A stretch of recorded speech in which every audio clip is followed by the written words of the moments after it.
ಬಾಗಲಕೋಟೆಯ ತೋಟಗಾರಿಕಾ ವಿಜ್ಞಾನಗಳ ವಿಶ್ವವಿದ್ಯಾಲಯದಲ್ಲಿ ಇದೇ ಡಿಸೆಂಬರ್ 21, 22, 23ರಂದು ತೋಟಗಾರಿಕೆ ಮೇಳವನ್ನು ಹಮ್ಮಿಕೊಳ್ಳಲಾಗಿದೆ.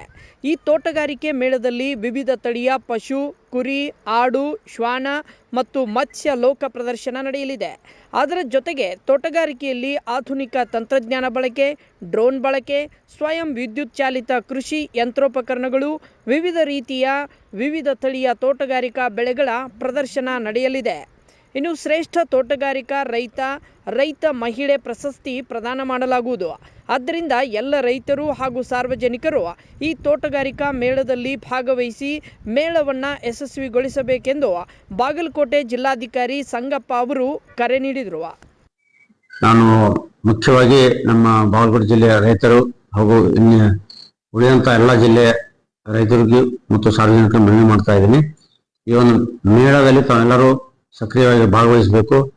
ಆಮೇಲೆ ನಂತರ ತಾವು ಈ ಏನು ತೋಟಗಾರಿಕೆ ಮೇಳದಲ್ಲಿ ಇರುತ್ತಲ್ಲ, ಈ ಹೊಸದಾಗಿ ಆವಿಷ್ಕರಿಸಿದ ತಂತ್ರಜ್ಞಾನ ಮತ್ತು ವಿವಿಧ ರೀತಿಯ ಬೆಳೆಗಳ ತಳಿ ಅಭಿವೃದ್ಧಿಗೊಂಡಿರುವಂಥ ಬೆಳೆಗಳ ಕುರಿತಂತೆ ಈಗಾಗಲೇ ತಾವು ನೋಡಿರ್ಬೋದು.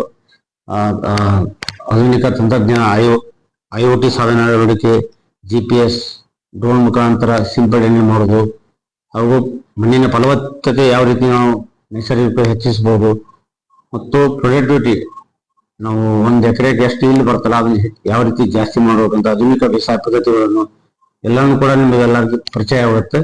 ಮತ್ತೆ ಎಲ್ಲ ನುರಿತ ಸಂಸ್ಥೆಗಳಿಂದ ನುರಿತ ವಿಜ್ಞಾನಿಗಳು ಪರಿಣಿತರು ಇರ್ತಾರಲ್ಲ, ಇದರಲ್ಲಿ ಭಾಗವಹಿಸಿರ್ತಾರ.